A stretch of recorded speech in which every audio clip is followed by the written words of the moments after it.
Hello friends, welcome back to YouTube channel. This is Rahul, and today we are going to see how to use line command in NX Seimens software.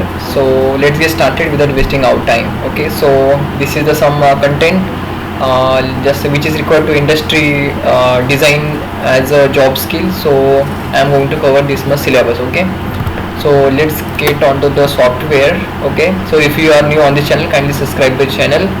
First of all, okay, just open your NX software and I will start from the new.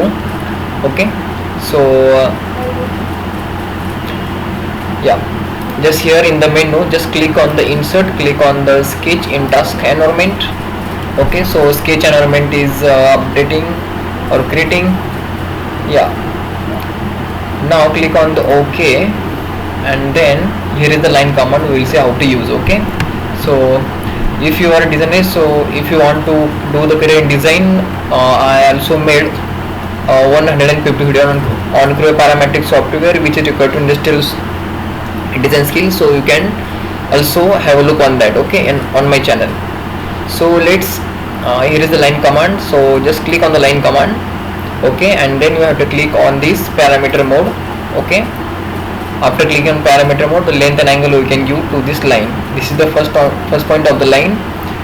Random in angle, I will draw this line. Second point. Now first line is created. Okay, for the second line, take the first point as this, and second line I can draw this. Okay, it's ended, so it's just a line of having only 2 points.